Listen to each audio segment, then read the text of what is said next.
So the engine bay is one of the parts of a vehicle that everybody asks the question, why clean it?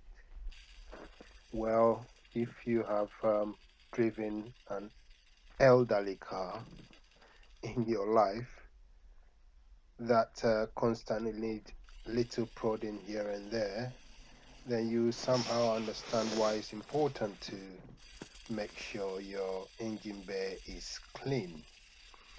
Also, did you know that if your engine bay is too dirty, that could be an MOT failure?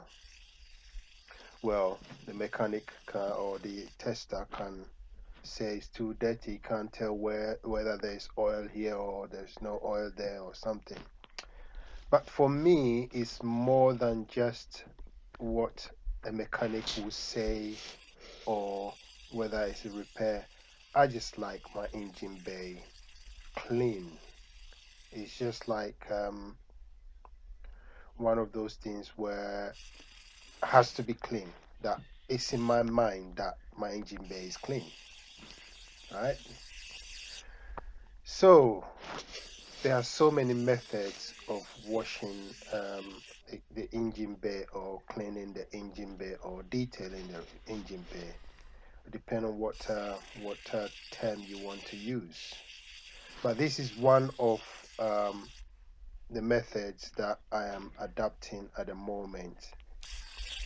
I sort of don't like wasting too much water, and I don't like creating mess. I am a mobile detailer, and therefore I try not to leave mess in my client's drive or area where I'm working. So I'm sort of picking and choosing what method to use.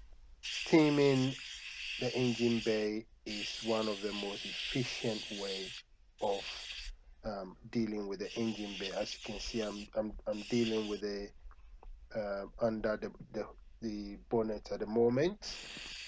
But when you go to the engine bay itself, there has been a lot of problems with people washing the engine bay and water going into places where water is not supposed to go and creating bigger issues for either the detailers, the washers, or the car owners. Sometimes they just left to deal with it. Using steam means you can target specific areas to clean, like you can see the catch there. You can see the tower, how dirty it is looking, because sometimes you get too much grease there. But again, this is the difference between detailing and washing. Car washing will go in there with a jet wash and just spray it, use soap and water, wash it, and then rinse it off, which is all well and good.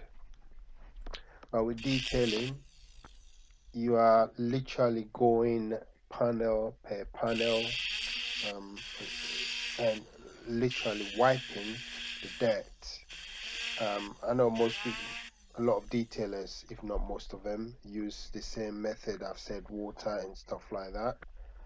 But my method, but I do use the wet water method. Don't get me wrong, but I think I'm gonna be sticking to this method more because the heat from the steam helps to dissolve the hardened grease or oil or whatever gunk it is.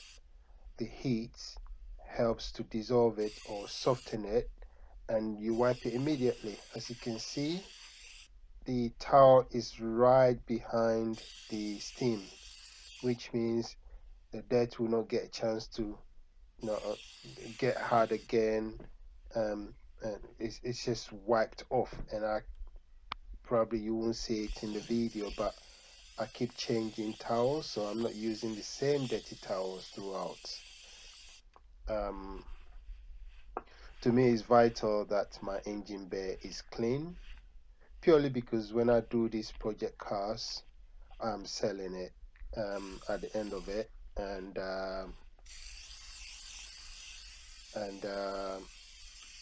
you know, it will be embarrassing for the car to look nice and the engine bay looks super dirty.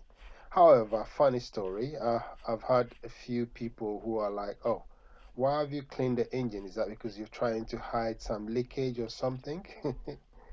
But it's one of those ones where I'll have to explain, look, I am not hiding anything. It's just me. This is just the reason why I got a car, to do the cleaning on it and do a few practicing and, you know, do my things to it before you inherit it. And you always have the option not to buy it, so which is not a problem. But I always have a lot of buyers. If you buy my car, you know it's gonna be super clean. That is guaranteed.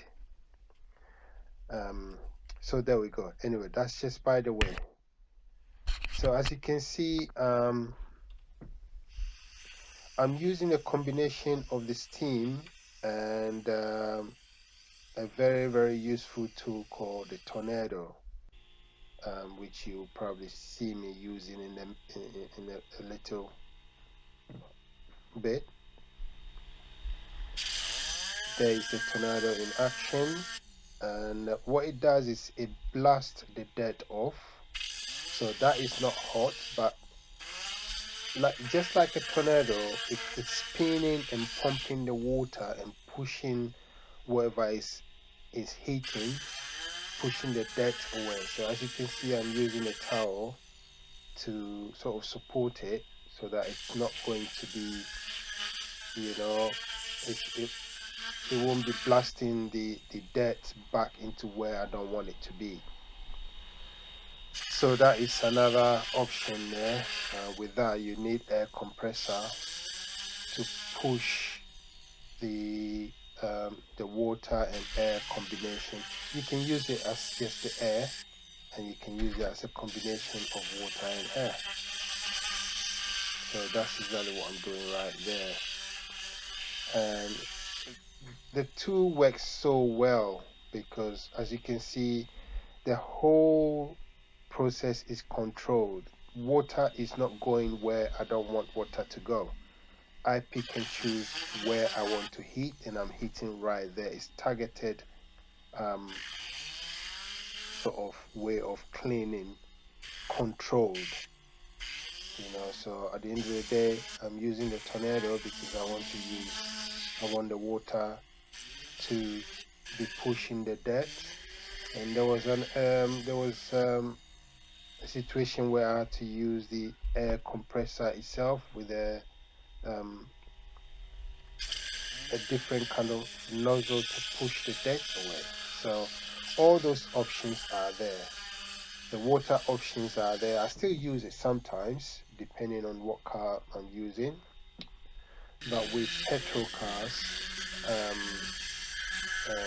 especially the latest cars, they just a lot more electronic and stuff. So you got to be very careful when you're using water, because you can run into some few issues. The Tornado combination with the